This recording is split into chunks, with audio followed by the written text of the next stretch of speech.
नमस्कार, सूर्या विशेष में आप सभी का बहुत बहुत स्वागत है। आपके साथ मैं हूं राज ठाकुर। अगले साल होने वाले लोकसभा चुनाव की भूमिका बंध चुकी है। मिशन 2024 के लिए हर सियासी दल एड़ी चोटी का जोर लगा रहा है। बीजेपी भी बैक टू बैक रैलियां कर रही है। मोदी सरकार की उपलब्धियों का बखान करने के साथ साथ विपक्ष पर भी जमकर निशाना साधा जा रहा है। कांग्रेस हाथ से हाथ जोड़ो अभियान चला रही है, तो वहीं जेजेपी भी 2 जुलाई को जुलाना में बड़ी रैली करने वाली है। इनेलो की परिवर्तन पदयात्रा भी प्रदेश में लगातार चल रही है। यानी हर पार्टी अपनी ओर से जमीन मजबूत करने की पुरजोर कोशिश में जुटी है। लेकिन जनता को साधने में ये रैलियां कितनी कारगर साबित होगी, ये जानना समझना बेहद जरूरी।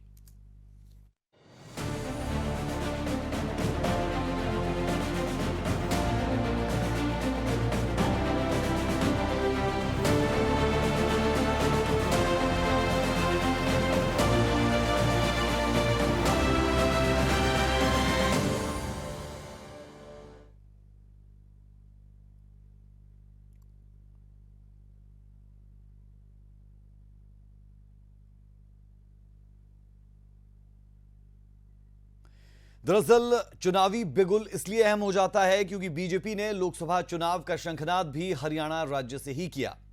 आपको यह भी याद दिला दें कि लोकसभा की 10 की 10 सीटों पर बीजेपी का ही कब्जा है। इसीलिए बीजेपी अपने इसी प्रदर्शन को दोहराने के लिए पुरजोर कोशिश कर रही है। इसी कड़ी में यमुनानगर में बीजेपी की गौरवशाली भारत रैली में रक्षा मंत्री राजनाथ सिंह ने चुनावी हुंकार भरी और कांग्रेस नेता राहुल गांधी पर भी तंज कसा। इसी पर पेश है एक रिपोर्ट।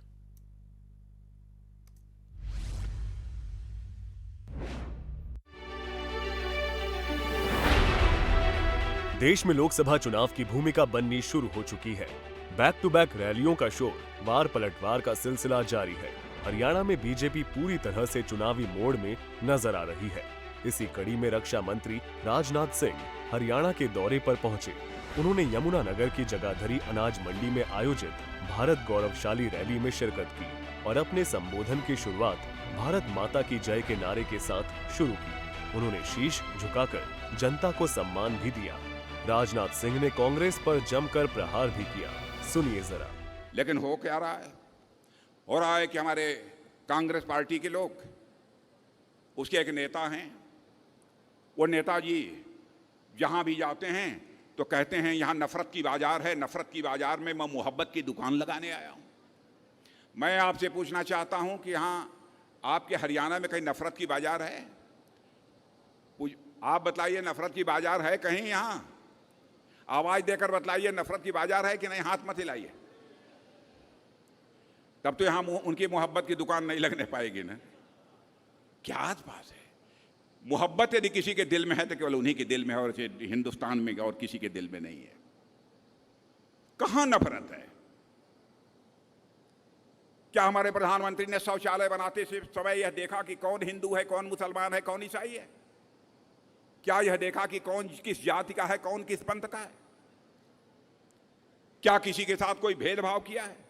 किसानों को प्रधानमंत्री किसान सम्मान निधि के अंतर्गत सहायता देते समय क्या यह देखा कि कौन किस जाति का है, कौन किस पंथ का है, कौन किस मजहब का है? लेकिन अनावश्यक देश की जनता को गुमराह करने के लिए अनाप शनाप की इस प्रकार की बातें हताशा निराशा में उन लोगों के द्वारा बहनों भाइयों बोली जाती हैं। जहां एक तरफ बीजेपी प्रदेश अध्यक्ष ओपी धनखड़ ने बीजेपी की उपलब्धियां गिनवाई, तो वहीं शिक्षा मंत्री कंवरपाल गुर्जर ने विपक्ष पर निशाना साधा और कहा कि कांग्रेस का काम हर चीज का विरोध करना है। आज राष्ट्रीय संचय के दिवस है। मैं याद करना चाहता हूं उन आंकड़ों को जो भारत के प्रधानमंत्री ने अमेरिकियों को सीनेट में बताए। उन्होंने बताया, अरे तुम डिजिटल की, इंडिया की डिजिटल दुनिया की डिजिटल उसकी बात करते हो। जब मैं एक बटन दबाता हूं तो 10 करोड़ किसानों के खाते में किसान सम्मान निधि पहुंच जाती है। और जब भारत डिजिटली काम करता है, भारत का कोई भी आदमी जब कोई पेमेंट करता है मोबाइल फोन से, अगर 100 होती है तो 40 भारत में होती है। और जितनी आपकी आबादी है पूरे उत्तरी दक्षिण अमेरिका की, उतनी तो हमने जो है जनधन के खाते खोल दिए हैं। 140 करोड़ लोगों को कोरोना में सुरक्षित करते हुए डिजिटल सर्टिफिकेट सबको दे दिया है। ऐसा बदलता हुआ भारत इन वर्षों में हमने अपने सामने देखा है, अपनी नजरों के सामने देखा है। भाइयों, मैं मीडिया के सामने कहना चाहता हूं कि कांग्रेस ने 10 साल राज किया और 10 साल में हमारे 33 के मुकाबले में वो 3 काम बता देंगे। कौन से होते 3 काम इस पूरी लोकसभा में करे, कोई 3 काम बता दे। बार बार किसान की बात करते हैं। भाइयों, किसान के लिए जितना इस सरकार ने किया आज तक किसी सरकार ने नहीं किया। हमारे पूर्व कृषि मंत्री जी बैठे, वैसे बात सक्सेस कर रहा है। और भाइयों, आज पूरे 10 साल में 1,339 करोड़ रुपए का पौधा दिया कांग्रेस ने। और भाइयों, हमने 9,500 करोड़ का पौधा इससे पहले किसान को दे दिया। दिल्ली के मुख्यमंत्री केजरीवाल के, पंजाब के मुख्यमंत्री मान के, अखिलेश यादव के उप मुख्यमंत्री, यानी सभी विपक्ष के नेता वहां पर एकत्रित हुए। भाइयों, मुझे उनसे कोई इतराज नहीं है, क्योंकि विपक्ष का काम है विरोध करना। विपक्ष को सकारात्मक विरोध करना भी चाहिए। उसी से राजनीति, उसी से डेमोक्रेसी अच्छा चलती है। लेकिन मुझे 2 बातों पर विश्वास है। एक तो जब मोदी जी अमेरिका थे तो उससे पहले राहुल गांधी को अमेरिका भेजा गया, योजनाबद्ध तरीके से भेजा गया और वहां पर जाकर उन्होंने हमारे हिंदुस्तान को अपमानित किया, हमारे प्रजातांत्रिक व्यवस्था पर उन्होंने बात की। वो चाहते थे कि वो ऐसी छवि वहां पर हिंदुस्तान की प्रस्तुत करते कि मोदी जी के कार्यक्रम में उनको सम्मान ना मिले। लेकिन मोदी जी को जो सम्मान मिला वो सारी दुनिया ने देखा। पिछले कुछ दिनों से हरियाणा में सत्तारूढ़ बीजेपी की न केवल राजनीतिक गतिविधियों में बल्कि संगठनात्मक कार्यक्रमों में भी उछाल देखा जा रहा है। ऐसा इसलिए क्योंकि हरियाणा में 2024 चुनावी साल होगा। 2024 में पहले लोकसभा चुनाव और इसके बाद हरियाणा विधानसभा के चुनाव भी होंगे। सूर्या समाचार के लिए यमुनानगर से सुनील कुमार की रिपोर्ट। तो कुल मिलाकर न सिर्फ बीजेपी बल्कि कांग्रेस भी चुनावी तैयारियों में जुटी हुई है। जहां कांग्रेस पार्टी एक तरफ हाथ से हाथ जोड़ो अभियान चला रही है, भारत जोड़ो यात्रा हमने देखी।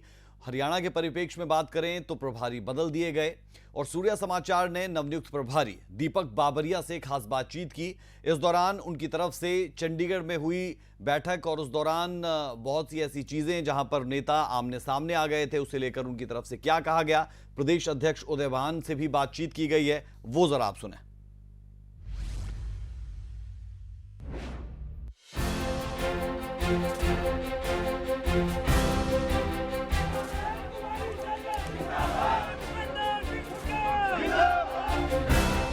प्रदेश में चुनाव की घंटी बज चुकी है। सियासी दल चुनावी मैदान में कूद चुके हैं। ऐसे में मुख्य विपक्षी दल कांग्रेस में क्या सब कुछ ठीक चल रहा है? क्योंकि लगातार एक के बाद एक कूटबाजी की खबरों ने आला कमान के माथे पर भी चिंता की लकीरें खींच दी हैं। दरअसल चंडीगढ़ के पार्टी दफ्तर में कांग्रेस का 2 दिनों तक चुनावी मंथन चला, लेकिन पार्टी के नए प्रभारी दीपक बाबरिया की पहली ही बैठक में दीपेंद्र सिंह हुड्डा और कुमारी शैलजा के समर्थकों ने जमकर नारेबाजी की। कांग्रेस पार्टी जिंदाबाद।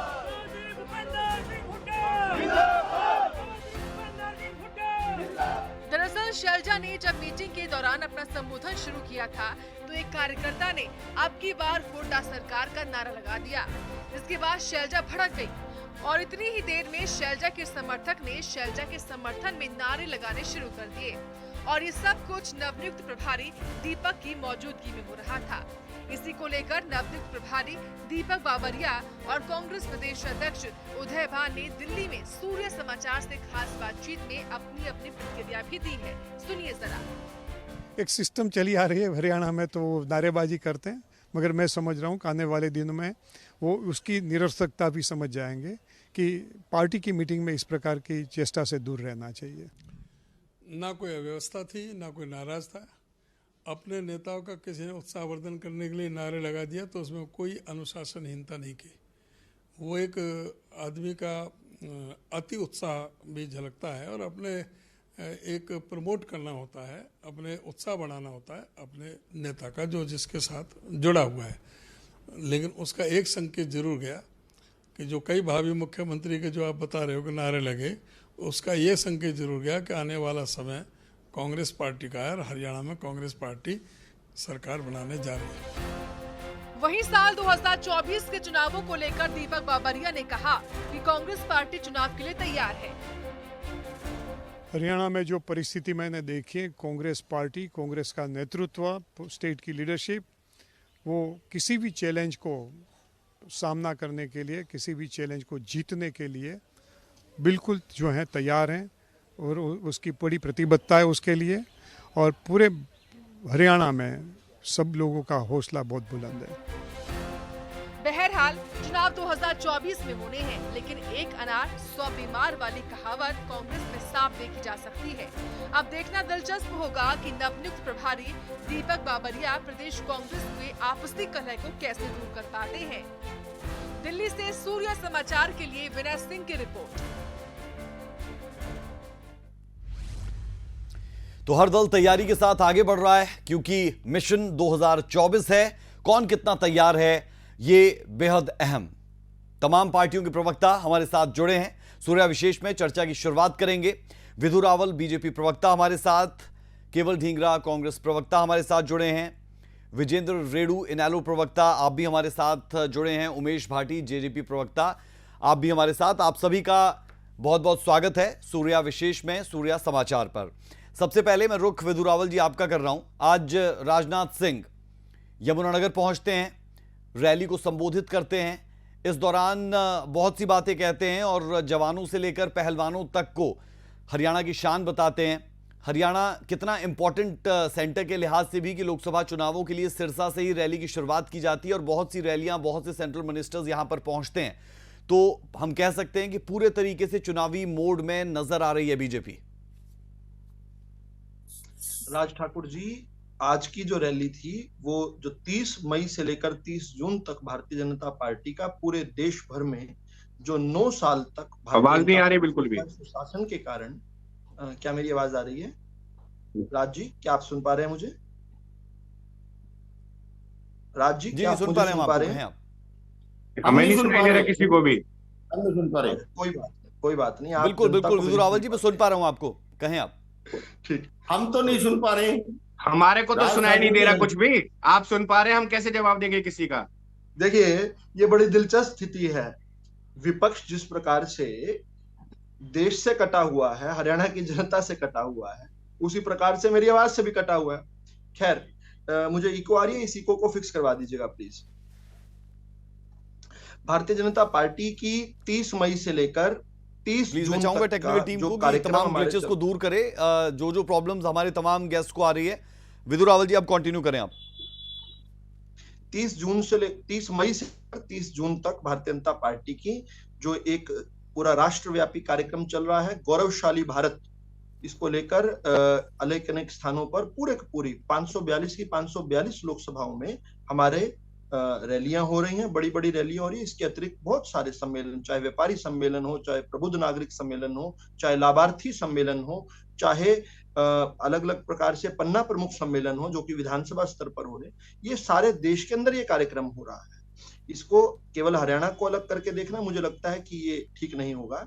लेकिन निश्चित तौर पर हरियाणा भारतीय जनता पार्टी के लिए और पूरे देश के लिए बहुत महत्वपूर्ण है।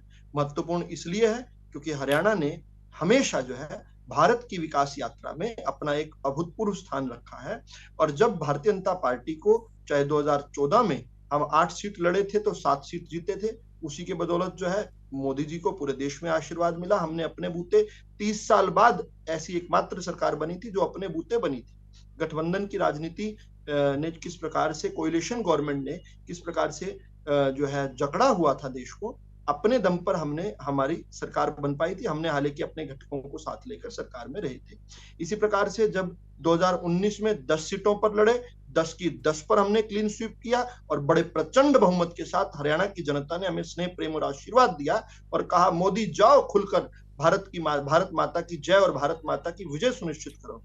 तो आज जब आपकी रिपोर्ट में देखते हैं कि किसी एक कांग्रेस पार्टी की बात कर रहा हूं, किसी कांग्रेस पार्टी के दफ्तर के बाहर जिस प्रकार से किसी फला नेता के नारे लगते हैं, फिर ढिमका नेता के नारे लगते हैं, तो खबर यह बन जाती है कि उस नेता के नारे जोर से लगे कि दूसरे नेता के जोर से लगे। असल में हम हिंदुस्तानियों के कान पक गए थे जब हम देखा करते थे दशकों तक ऊपर से लेकर नीचे तक कांग्रेस एक ही चरित्र की है। किस प्रकार से कहते थे जवाहरलाल नेहरू जिंदाबाद जिंदाबाद, किस प्रकार से इंदिरा गांधी जिंदाबाद, फिर राजीव गांधी जिंदाबाद, उसके बाद चाहे सोनिया गांधी जिंदाबाद, चाहे राहुल गांधी जिंदाबाद, जैसे पूरे हिंदुस्तान में इस खानदान के अलावा कोई है ही नहीं, कुछ है ही नहीं। लेकिन आज बड़े गर्व के साथ कहता हूं, जब देश से बाहर भारत के दूर जाकर जब अमेरिका के अंदर छतों पर चढ़कर लोग मोदी मोदी के नारे लगाते हैं, तो प्रत्येक देशवासी को उसमें भारत माता की जय और भारत माता की विजय दिखती है। किस प्रकार से आज कितने दुनिया के सबसे शक्तिशाली नेता देश के प्रधानमंत्री मोदी जी के लिए के ऑटोग्राफ लेने के लिए अमेरिकी सांसद लाइन में लग के खड़े हो जाते हैं। अमेरिका के राष्ट्रपति उनसे हक करने के लिए, उन्हें गले मिलने के लिए खड़े होते हैं। आज प्रत्येक देशवासी का मान मस्तक जो है ऊंचा होता है। हमने इस देश को सेवा सुशासन और गरीब कल्याण, राज ठाकुर जी, इस देश को सेवा सुशासन और गरीब कल्याण के जो 9 वर्ष दिए हैं, जिसमें इस देश की देशवासियों की रिस्पेक्ट, रेपुटेशन और कैपेबिलिटी में हमने इंक्रीज किया है। ये एक रिमार्केबल चेंज है। इस रिमार्केबल चेंज का असली सूत्रधार और यही बात तो इस देश का वोटर है। यही बात राजनाथ सिंह भी आज की रैली में कहते नजर आए कि विदेशों में हमारा मान बढ़ा है। मैं कांग्रेस की तरफ रुख कर रहा हूं, फिर मैं लौटता हूं, सबको चर्चा में ले लेते हैं। केवल ढींगरा जी, आप लाजमी है कि इस पर काउंटर जरूर देना चाहेंगे, जिसका जिक्र विधु रावल जी बातों बातों में कर गए कि कांग्रेस पार्टी में किस तरीके से नारे लग जाते हैं। तैयारी किस तरीके से आप आगे बढ़ा रहे हैं, क्योंकि हम देख रहे हैं कि महागठबंधन को लेकर एक बैठक पटना में हुई, दूसरी शिमला में होनी थी दूसरे हफ्ते में अगले महीने यानी जुलाई में, लेकिन वो बैठक अब बैंगलोर के लिए शिफ्ट कर दी गई है। शरद पवार की तरफ से ये जानकारी दी गई। तो महागठबंधन की तरफ आप आगे बढ़ रहे हैं, तो लाजमी है कि लोकसभा चुनावों के लिए तैयारी का वो भी हिस्सा।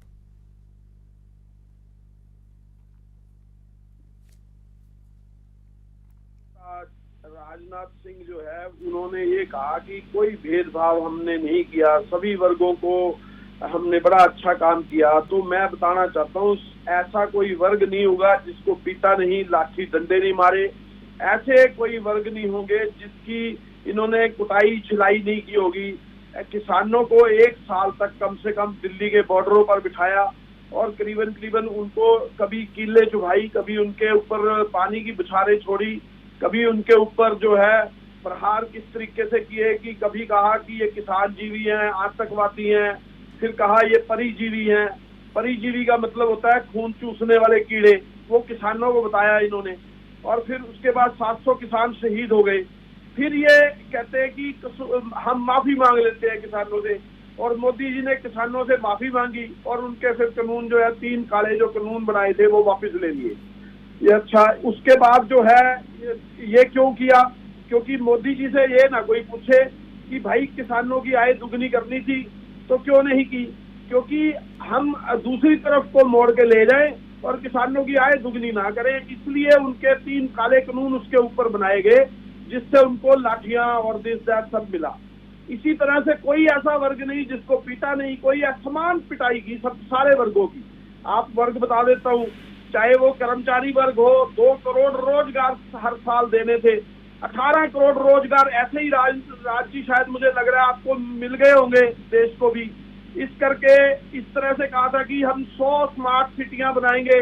अब मुझे लगता है कि 100 स्मार्ट सिटियां देश में काम कर रही हैं और 100 स्मार्ट सिटियों का हमारे राज्य भी भाई मजा ले रहे होंगे।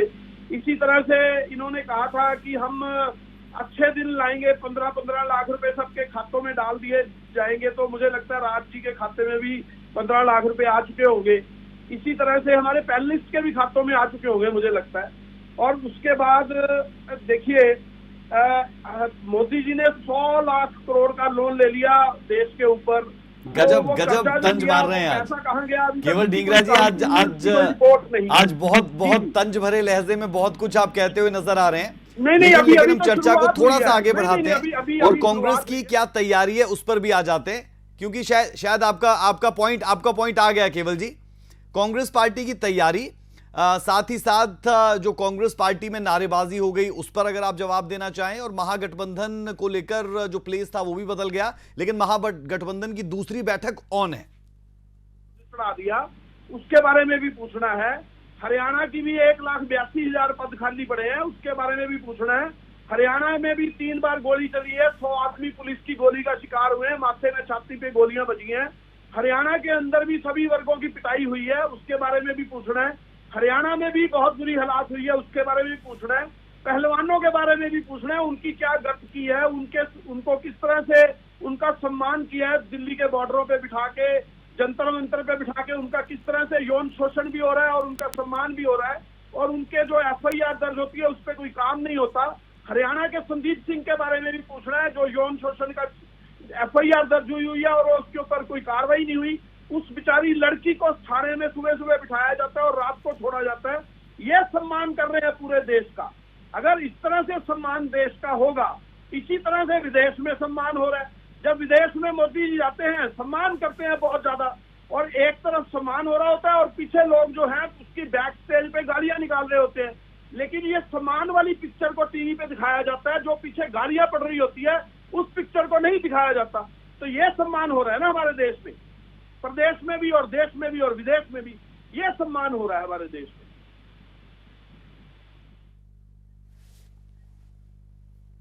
ठीक है डीगरा जी, अब आपका जो वक्त था वो उसमें आप 3 से 4 मिनट में लगातार बीजेपी पर बोल गए। अब मैं अगले पैनलिस्ट को जोड़ रहा हूं, अगली बार आऊंगा मैं उन्हीं सवालों के साथ जो 2 चीजें मैं आपसे पूछ रहा था। उमेश भाटी जी की तरफ रुख कर रहा हूं, जेजेपी प्रवक्ता हैं आप। उमेश भाटी जी, आपकी तैयारी किस तरीके से है? 2 जुलाई को आप लोग एक रैली करने वाले हैं, लेकिन खबर इसी बीच निकलकर यह भी आ गई कि जो आपकी जुलाना इकाई थी वो इस्तीफा देती हुई नजर आई। प्रेस कॉन्फ्रेंस उनकी तरफ से की गई और बहुत से इश्यूज को उन्होंने वहां पर उठाया। कैसे इसे टैकल करेंगे, क्योंकि 2 जुलाई की रैली भी आपकी वहीं पर होनी है, ऐसे में मुश्किल भरा रहने वाला है जो रैली को लेकर आप लोगों की प्लानिंग थी। नहीं, बिल्कुल। अब आज जो चला था कि भाई इस तरीके से कुछ कार्यकर्ताओं ने वहां पर इस्तीफा दिया। देखिए, जब चीजें चलती है, इलेक्शन का मोड आता है, तो राज्य इलेक्शन के मोड में ये इस तरीके से लोगों का इधर से उधर जो है मूवमेंट जो है वो बनता ही है। वो तो इसमें कुछ नया नहीं है। लेकिन मैं आपको बता दूं कि जिन लोगों ने वहां पर छोड़ा है, अभी उनके पास में ये पद नहीं थे, जिन्होंने कहा कि हम इस पद पे हैं या ये पदाधिकारी हैं, क्योंकि जो हल्के के लेवल के जो पद हैं, हल्के की जो टीम है पूरे हरियाणा की, वो भंग कर दी गई थी। अभी सिर्फ राष्ट्रीय लेवल की टीम बनी है, प्रदेश लेवल की टीम बनी है और जिला अध्यक्षों की घोषणा हुई है। बाकी जो घोषणाएं हैं वो बाकी हैं। तो ये जो अभी थोड़ा बहुत जो आने जाने का जो चला है, कुछ लोग जाएंगे, कुछ लोग आएंगे, ये इलेक्शन में चलता ही है। लेकिन मैं आपको बता दूं, मैं नहीं चाहता, लेकिन यहाँ पर थोड़ी सी पिक्चर थोड़ी सी क्लियर कर दें उमेश भाटी जी, पिक्चर थोड़ी सी क्लियर कर दें। पहली ये कि आप ये कहना चाहते हैं जो जेजेपी के ही कार्यकर्ता थे उन्होंने प्रेस कॉन्फ्रेंस करके झूठ बोला है कि वो इन पदों पर थे, और दूसरा ये मसला इसलिए बड़ा हो जाता है क्योंकि आपकी जुलाना में ही रैली होने वाली है और उससे ठीक पहले वो कहते हैं कि हम इस इकाई को ही भंग कर रहे हैं या फिर कह लें कि हम यहाँ इस्तीफा दे रहे हैं। तो तमाम जो पदाधिकारी थे, आप हालांकि कह रहे हैं पदाधिकारी नहीं, अगर कार्यकर्ता भी इतनी बड़ी संख्या में वहां से जाते हैं तो ये रेड फ्लैग नहीं है जुलाना रैली से ठीक पहले? राजीव, मैंने अभी आपको क्लियर किया कि सिर्फ अभी जिला अध्यक्षों की घोषणा की गई है, उसके बाद की जो घोषणा है अभी बाकी है। तो पूरी जितनी भी हरियाणा की जो यूनिट है, जो आपकी जो हल्का अध्यक्षों की यूनिट है, वो पूरी भंग कर दी गई है। वो भी भंग है और उनके नीचे जितने भी पदाधिकारी थे वो सारी की सारी यूनिट भंग है। तो ये लोग वर्तमान में पद नहीं है इनके पास में, पूर्व में इनके पास पद रहे होंगे लेकिन वर्तमान में इनके पास पद नहीं है। लेकिन आपको मैं यकीन दिला दूं आपके चैनल के माध्यम से कि 2 तारीख से जो शुरुआत कर रहे हैं हम लोग, जो है जो राज्य स्तरीय हमारी जो रैलियां शुरू हो रही है 2 तारीख से, जो जुलाना से शुरू हो रही है जींद हल्के से, वो एक सफल रैली आप देखेंगे। आपके चैनल के माध्यम से दोबारा हम डिबेट बैठेंगे और आपके चैनल के माध्यम से दिखाया भी जाएगा कि किस तरीके की रैली हरियाणा के अंदर हो रही है। अभी तक मैं आपको बता दूं कि तैयारी हमारी विधानसभा और एमपी के इलेक्शन की 10 सीटों के लिए हम लोग तैयारी कर रहे हैं। अगर आप देखेंगे तो जिला स्तरीय बैठकें हमारी अजय चौटाला जी ने, और वादा है कि जेजेपी की रैली भी दिखाएंगे। जिला स्तरीय बैठकें जो हमारी अभी तक चलती आई है, जो अजय चौटाला जी ने हर जिले में बैठ के ली है कार्यकर्ताओं की, वो भी बहुत सफल बैठकें रही हैं, और उसी के चलते हुए हम लोग अब जो है राज्य स्तरीय जो है हमारी जो रैली है उनकी शुरुआत 2 तारीख से हो रही है, जो कि जुलाना में पहली रैली है। उसके बाद से शेड्यूल आता चला जाएगा और रैलियां, सफल रैलियां हम लोग करते चले जाएंगे। जहां तक गठबंधन का सवाल है, तो गठबंधन का जो मामला है, अभी समय है उसके अंदर, वो निर्णय शीर्ष नेतृत्व का है। वो दोनों पार्टियां बैठ के शीर्ष नेतृत्व निर्णय लेंगी, क्या निर्णय लेती है वो समय के गर्म में है। लेकिन तैयारियां हमारे 10 की 10 जो एमपी की सीटें हैं, हम लोग पूरी 10 की 10 सीटों के लिए तैयारी कर रहे हैं। और जो भी काम आज तक हमारे हरियाणा के अंदर दुष्यंत चौटाला जी के नेतृत्व में ठीक है, जननायक जनता पार्टी ने जितने भी काम किए, ये वो सवाल काम तो अभी हम मैंने लेकर पूछा ही हम- नहीं था गठबंधन को लेकर। बहरहाल आप जो सोच कर आए हैं आपने वो बोल दिया और वो जवाब भी दे दिया है। कोई बात नहीं, हम इनेलो प्रवक्ता को भी एक मर्तबा चर्चा का हिस्सा बना लें, उसके बाद नेक्स्ट राउंड ऑफ क्वेश्चंस में भी मैं आपके पास आता हूं। विजेंद्र रेणु जी, आईएनएलडी कहां पर खुद को देख रही है? हालांकि लगातार परिवर्तन पद यात्रा हम देख रहे हैं कि अभय चौटाला कर रहे हैं और लगातार हम देख रहे हैं 115 दिन से ज्यादा का वक्त यहां पर हो चुका है। रैलियों की लगातार बात हो रही है, परिवर्तन पद यात्रा यहां पर जरूर हो रही है, लेकिन उसके साथ साथ ये बहुत इंपॉर्टेंट है कि आप क्या किसी के साथ जाकर चुनाव लड़ेंगे या अकेले चुनाव लड़ेंगे? क्या इतनी हम कहें कि आपके पास स्ट्रेंथ हो चुकी है कि आप 10 की 10 सीटों पर अपने कैंडिडेट्स को उतारने वाले हैं?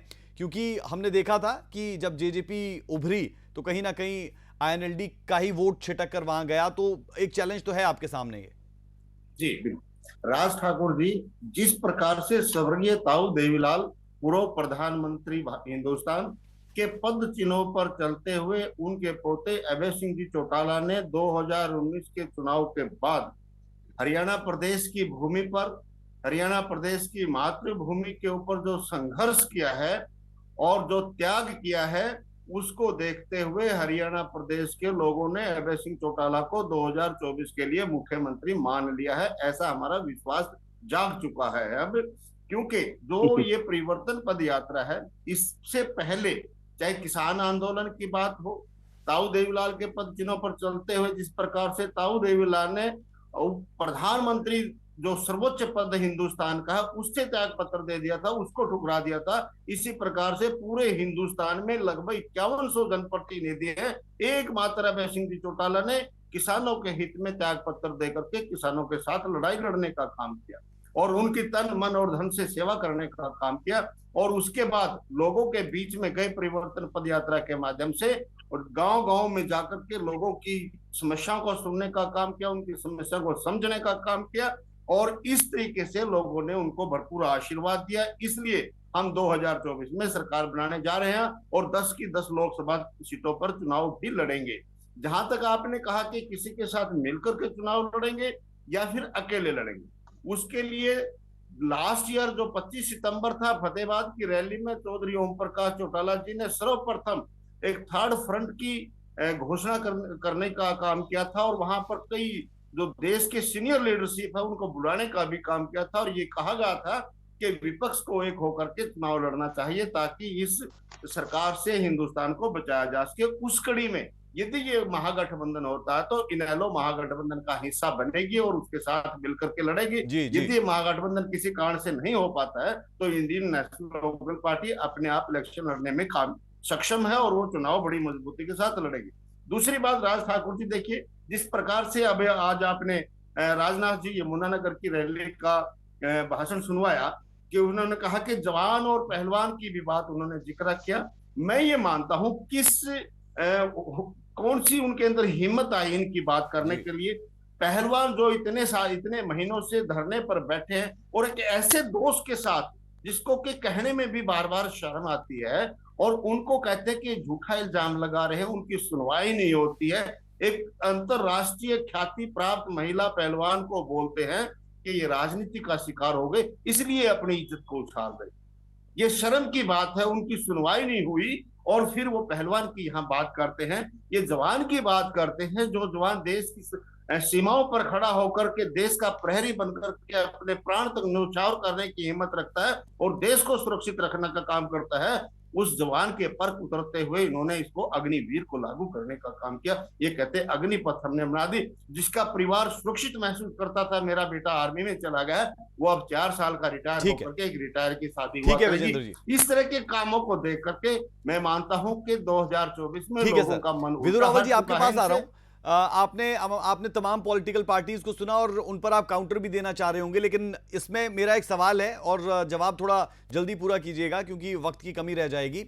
सवाल मेरा ये कि हम लगातार देख रहे हैं कि यूनिफॉर्म सिविल कोड को लेकर बहुत बात हो रही है। प्रधानमंत्री नरेंद्र मोदी मेरा बूथ सबसे मजबूत कार्यक्रम में इस पर बोले और उसके बाद हमने आज देखा कि शिक्षा मंत्री इस पर बोलते हैं कि इसे लागू किया जाना चाहिए। तो क्या ये भी रणनीति का हिस्सा और चुनावों में इस मसले को भी लेकर आगे बढ़ रही है बीजेपी, ये कहा जा सकता है? यहां से भारतीय जनता पार्टी पूरे देश की पार्टी है, पूरे देश की आवाज है, इस देश की जनता की उम्मीद है और बल्कि यूं कहूंगा कि आखिरी उम्मीद है। इन सब चोर लुटेरों से थककर हमारे पास आए और हम जिस प्रकार से जनता के बीच में से निकली हुई पार्टी, जनता की पार्टी, जनता के लिए काम करती है। हमारे कोई परिवारवाद नहीं है, हमें किसी चौटाला को या गांधी को खुश, या गांधी फर्जी नाम लिया हुआ है इन्होंने गांधी जी का, उनको खुश नहीं करना है। लेकिन भारतीय जनता पार्टी देश के अंदर जो सबसे उपयोगी होगा, जो जरूरी होगा, जरूर करेंगे।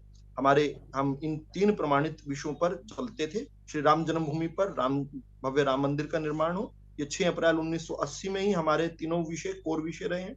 हमारे अनुच्छेद 370 को कश्मीर से हटाया जाना, हम पहले दोनों विषयों पर लगभग पूरा काम हो चुका है। अब तीसरा जो विषय है वो यूनिफॉर्म सिविल कोड, समान नागरिक संहिता, किस प्रकार से प्रत्येक देश के प्रत्येक नागरिक जो है इस देश का, उसको समान जीने का अधिकार मिले, उसको समान, उसके ऊपर नियम लागू हो, उसको समानता का अधिकार मिले और एक देश में एक कानून की स्थापना हो, उसके लिए हम निरंतर काम कर रहे हैं, उसके लिए हम वचनबद्ध हैं, प्रतिबद्ध हैं। उसी के लिए हमने भारतीय जनता पार्टी में काम करना शुरू किया था, उसको हम पूरा कर आएंगे। लेकिन ये पूरा कंसेंसस के साथ होना चाहिए, पूरे देश के लोगों के साथ होना चाहिए, इसलिए कंसेंसस बिल्डअप भी किया जा रहा है। लेकिन हमारे जो विपक्षी साथी हैं उनकी बड़ी अजीब बातें कही। इन्होंने कहा, ऐसा केवल ढींगड़ा जी ने, कांग्रेस पार्टी के प्रवक्ता ने कहा, ऐसा कोई एक वर्ग नहीं होगा जिसे लाठियां नहीं भांजती होंगी। अरे साहब, भाजपा की सरकार में कोई पुलिस जाकर किसी के घर में जाकर लाठी नहीं भांज कर आई, लेकिन ऐसा भी कभी हुआ था जब पुलिस घरों में से निकाल कर लोगों को लेकर आ रही थी और कांग्रेस के कार्यकर्ता उनको लीड कर रहे थे। आपको याद दिला दूं 1984 की वो भवाए, जिसमें 10,000 मासूम सिखों को गले में टायर डालकर आपके लोगों ने भून दिया था, जिंदा जला दिया था। उस समय घरों के अंदर घुस के आए थे, आप कितना जाकर हम लोगों का, हमारे यहाँ पर घरों में घुस के नहीं, कोई लॉ को तोड़ेगा तो उसको लाठियां भी लगेंगी। ये देश कानून से चलेगा, ये देश मेरी माईवे और हाईवे से नहीं चलेगा। इस देश को कानून से चलने देंगे। कोई हाईवे को रोकेगा, निश्चित तौर पर उस पर कार्रवाई करेगी, पुलिस समझाएगी, बुझाएगी। नहीं मानेंगे तो जो हाईवे पर जाम गर्मी में खड़े हजारों नहीं लाखों यात्री हैं, उनका भी कोई जीवन अधिकार है, उनका भी मानव अधिकार है। उनके लिए अगर थोड़ा बल प्रयोग भी करना पड़ेगा, किया जाएगा, पहले भी किया जाता रहा। आपकी तरह ऐसा नहीं था कि आपने इलेक्शन में वादा किया था गेस्ट टीचर्स को पक्का कर देंगे, और जब 5,000 गेस्ट टीचर्स भूपेंद्र सिंह हुड्डा के घर के बाहर आए, आपने पॉइंट ब्लैंक पर गोली मारी थी राज किरण को। अपने कुकर्म याद करो। आप क्या कहते हैं, मोदी जी पीछे से जाते हैं, उनको गालियां देते हैं। पीछे से कोई क्यों देगा? आपके ये देखते हैं, जाकी रही भावना जैसी, प्रभु मूरत देखी तिन तैसी। सामने चेहरे पर पूरा टीवी देखता है, पूरे टीवी पर देखता है, पूरा देश देखता है, दुनिया देखती है किस प्रकार मोदी के नारे गुंजायमान हो रहे हैं। ठीक है आप लोगों ने आंख पर पर्दा और कान पर हाथ लगा दिया।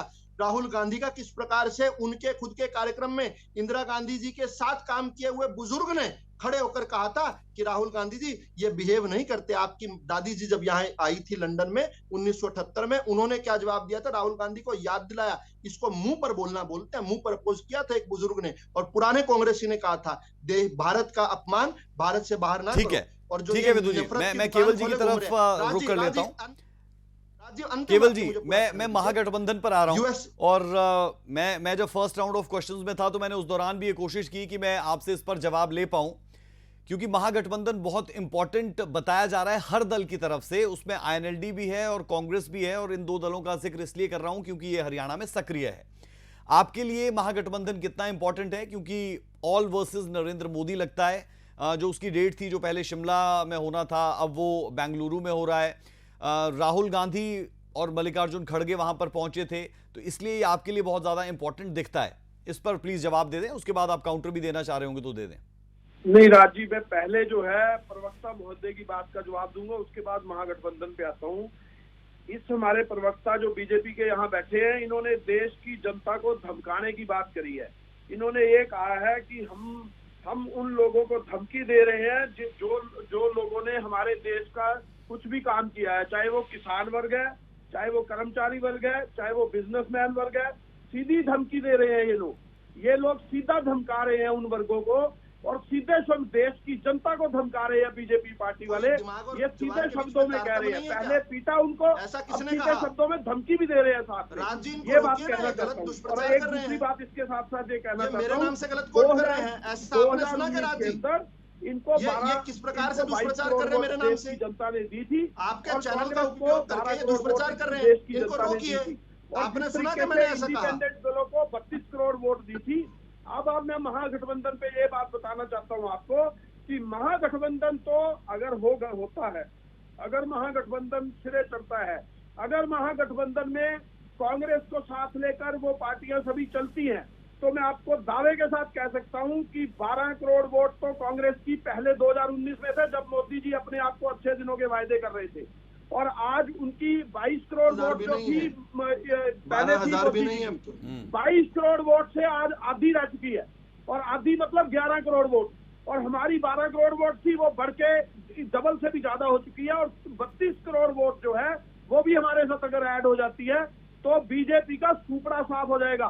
बीजेपी किसी खाते में नजर भी नहीं आएगी, और ये 2.5 का आंकड़ा बीजेपी इस देश के अंदर लोकसभा की सीटों में पूरा नहीं कर पाएगी। ये बात मैं बताना चाहता हूँ, और ये डंके की चोट पे बजाना चाहता हूँ। जिस तरह से ये जनता को गालियां दे रहे हैं, देश की जनता को, उसी तरीके से इनका जनता सुपड़ा साफ करने को तैयार बैठी है। चाहे ये कुछ भी कर ले, जनता इनको अब छोड़ने वाली नहीं है, क्योंकि इन्होंने जनता का मूर्ख 9 साल बना लिया, 9.5 साल इन्होंने जनता को लूटा है। ठीक है।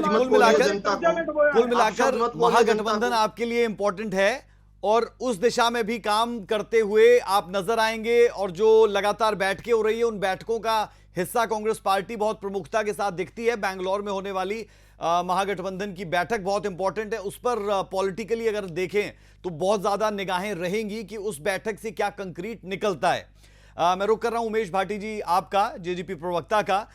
उमेश भाटी जी, अगर हम जेजेपी की बात करते हैं तो कुछ चैलेंजेस है, अगर विशेषज्ञों की माने तो आपकी पार्टी के विद इन भी कुछ ऐसी आवाजें हैं, खासतौर पर कुछ ऐसे विधायकों की जो लगातार उठ रही है। तो आपके सामने पहला चैलेंज ये कि जो मौजूदा वक्त में विधायक जीत कर आए हैं वो आपके साथ इंटैक्ट रहें, क्या वो इंटैक्ट है, इस पर भी आप बता दें।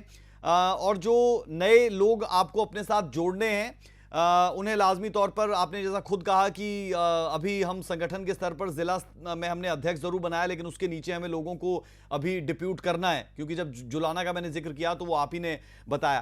तो ये तमाम चैलेंजेस बहुत जल्दी आपको करने होंगे, क्योंकि लोकसभा चुनाव नॉकिंग ऑन द डोर। बिल्कुल राजी, आपको मैं बता दूं कि लगभग 6 साल पहले जब एक नई पार्टी उभरी हरियाणा के अंदर, युवाओं की पार्टी, और युवाओं के नेता दुष्यंत चौटाला, अजय चौटाला जी की जो है राह पे चलने वाले और देवीलाल जी की नीतियों को आगे बढ़ाने के लिए दुष्यंत जी निकल चुके हरियाणा के अंदर लगभग 6 साल पहले। युवाओं ने प्यार दिया, युवाओं ने साथ दिया। जहां हम झंडा डंडा जो है आप अपनी पुरानी पार्टी को देकर आ गए थे, नए सिंबल के साथ उभरे, और आने के बाद में हमें हरियाणा की जनता ने प्यार दिया, और पहली बार में ही हमें 10 सीटों से नवाजा। और 10 सीटों के साथ साथ भारतीय जनता पार्टी के साथ में पोस्ट इलेक्शन हमारा गठबंधन हुआ, और उसमें हम लोगों ने जो बीजेपी के साथ मिलकर लगभग 3.25 साल में जो काम करके दिखाया, उसमें जनता सरकार के पूरी तरीके से संतुष्ट दिखाई दे रही है। अगर हम बात करें नंबरों की, तो सबसे ज्यादा नंबर अगर आज के समय में मिलेंगे तो इस भारतीय जनता पार्टी और जननायक जनता पार्टी की जो सरकार हरियाणा के अंदर बनी है उसको मिलेंगे। किसानों को, कमेरों को, वर्ग, कोई ऐसा वर्ग नहीं है जो कि इस सरकार से खुश ना हो। लेकिन विपक्ष का काम है कहना, विपक्ष जो भी बोले उसका हमें कोई स्वागत है, उनका भी, और हम कोशिश करेंगे और जितना अच्छा काम कर सकते हैं उनको करने की कोशिश करेंगे। तो एक ऐसी नई पार्टी जो अभी उभरी 6 साल के अंदर, और 6 साल में पहली बार में ही उप मुख्यमंत्री का पद मिला, और उप मुख्यमंत्री के पद से दुष्यंत चौटाला जी ने पूरी नीतियों को हरियाणा सरकार में उतारा। 75% की युवाओं की नौकरी की बात करें, महिलाओं का 50% का रिजर्वेशन की बात करें, या और बहुत सारे अनेक ऐसे मुद्दे थे। आज 3,000 रुपए जिस तरीके जी से जी वृद्धों का पेंशन की है बात है, और उसको 5100 ले जाने की बात है। तो ऐसे बहुत सारे मुद्दे हैं जिनके ऊपर दुष्यंत चौटाला जी ने भारतीय जनता पार्टी के साथ मिलकर इस सरकार के अंदर काम करने की कोशिश की। जहां तक बात करें, हम जिस तरीके से पूरे हरियाणा के अंदर अपने जो हमारे आपके क्या है जिले स्तरीय पे हम लोग जो है गठबंधन को मजबूत करते जा रहे हैं, और साथ ही साथ हम अपने पार्टी को भी मजबूत करने में लगे हुए हैं। आज हमारे पार्टी की जो राष्ट्रीय टीम की बात करें या प्रदेश स्तरीय टीम की बात करें, जिले स्तरीय टीम की बात करें, तो ये पहली ऐसी पार्टी है जो नई उभरी पार्टी है, लेकिन उसके जी उमेश जी, बावजूद जी भी आज हर पोस्ट पर हमारे पास में ऐसे ऐसे शख्सियत हैं कि जो अकेले ही 100 के लायक जिसे कह सकते हैं, ऐसे कार्यकर्ता, मजबूत कार्यकर्ता हमारी पार्टी के साथ में है। आज 10 की 10 सीटों की बात करें एमपी के लिए, उसके लिए भी हम लोग तैयार हैं। विधानसभा की 90 ठीक है सीटों की विजेंद्र बात करें विजेंद्र तो जी हम की तरफ उसके रुख लिए कर भी रहा हूं पूरी उमेश तरीके जी। से तैयार हैं। विजेंद्र जी, कहने के लिए तो हर दल ये कह देता है कि हम 10 की 10 लोकसभा सीटें जीत जाएंगे। आपने भी जो अपना जवाब दिया, उस जवाब में ये कहा कि 2024 में हम सरकार बना रहे हैं। लेकिन विजेंद्र जी, आप भी जानते हैं कि पॉलिटिक्स किस तरीके से काम करती है। उसके लिहाज से, क्योंकि आपने लोकसभा विधानसभा दोनों का जिक्र किया, एक सीट से सत्ता में वापस आ जाना बेहद मुश्किल है, और ये तकरीबन 46 गुना आपको करना होगा अगर वहां तक पहुंचना है। प्रैक्टिकल ग्राउंड्स में आईएनएलडी खुद को कहां पर देख रही है लोकसभा चुनावों के लिहाज से? विधानसभा का बताना चाहें तो वो भी बता दें। राज ठाकुर जी, ताऊ देवीलाल जी कहा करते थे कि लोक राज लोक लाज से चलता है, और सत्ता गांव की गलियों से होकर के निकलती है। सत्ता का रास्ता गांव की गलियों से होकर के निकलता है। अब इस मौजूदा सरकार ने लोक लाज को उतार करके रख दिया, और जो सत्ता का रास्ता गांव की गलियों से होकर के निकलता था, वो रास्ता भी इन्होंने अपना बंद कर लिया। जिस प्रकार से अभी आपके चैनल के ऊपर भी साथी बोल रहे हैं कि यदि कोई अपना हक मांगेगा तो उसके ऊपर लाठियां भांजी जाएगी। फिर से मिसकोट कर रहे हैं। यदि कोई हक नहीं मिलेगा तो लोग प्लीज उसके रोकिए लिए इन्हें। खड़े होंगे, और लोग खड़े होंगे अपना हक मांगने के इन्हें लिए। रोकिए, ये तो गलत कर रहे उसके ऊपर हैं। लाठियां नहीं भांजी नहीं सर, जाएंगी। विजेंद्र जी, देखिए आप शब्दों को थोड़ा सा घुमा दे रहे हैं। उनकी तरफ से इस तरीके से नहीं कहा गया जैसे आप कह रहे हैं। तो रोड जाम ऐसे नहीं कहा गया जैसे आप कह रहे हैं। कानून उनका परिप्रेक्ष्य अलग था, संदर्भ अलग था। आप कहीं की बात कहीं जोड़ रहे हैं। बहरहाल मैं सवाल आपसे ये करना चाहता हूं कि आपके हर जवाब में ताऊ देवीलाल का जिक्र होता है, तो सवाल तो यहां पर ये भी जो जनता है वो पूछना चाहती है कि ताऊ देवीलाल है किसके? क्योंकि ताऊ देवीलाल को जननायक कहा जाता था, और जननायक जनता पार्टी, तो जेजेपी के तो पहले ही शब्द में जननायक है। तो जनता इसमें कंफ्यूज हो जाती है कि ताऊ देवीलाल है किसके, आईएनएलडी के या जेजेपी के?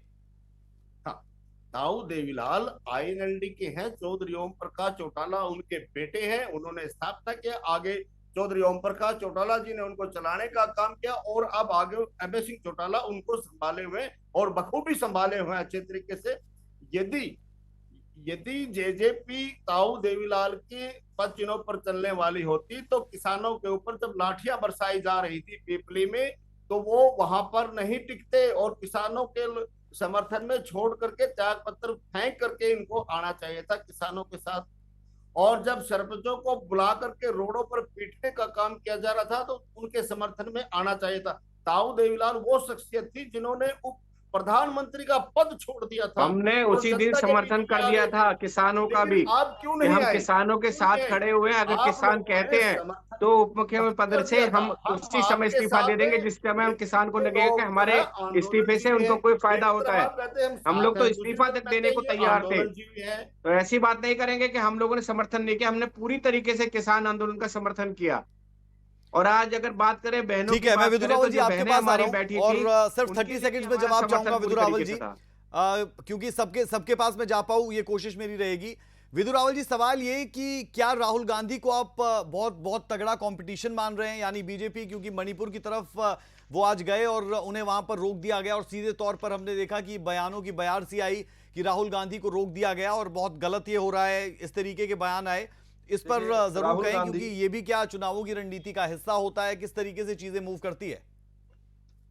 राहुल गांधी जो नफरत का बाजार पूरे विदेशों में लगाए घूम रहे थे, अब वो वही नफरत जो है हिंदुस्तान में फैलाना चाहते हैं। ऐसे नफरती चिंटुओं को रोका जाएगा, उनको पूरे तौर पर हर प्रकार से रोका जाएगा। इस देश की शांति भंग नहीं करने दी जाएगी।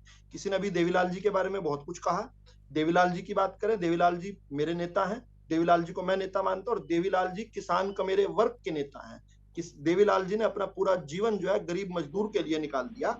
उसी नाते से मैं आज ये बात कहना चाहता हूँ, अरे तुम्हारी औकात से ज्यादा बढ़िया हमारी औकात की बात मत करो।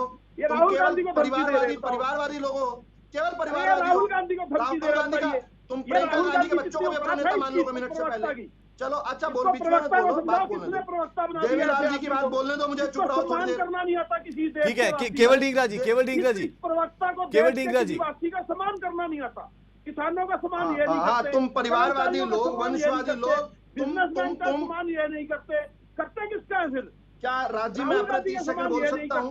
मुझे 30 सेकंड आपने दिए, मैं बोल सकता हूँ क्या? बहरहाल सबसे अहम बात ये कि अगर मणिपुर में राहुल गांधी को रोका गया तो चंबा में जयराम ठाकुर को भी रोका गया। अगर राहुल गांधी को रोकना गलत तो जयराम ठाकुर को रोकना भी गलत। और चुनावों की रणभेरी पूरे तरीके से बच चुकी है, रैलियों का दौर शुरू हो चुका है, हर दल अपने तरीके से तैयारियां कर रहा है।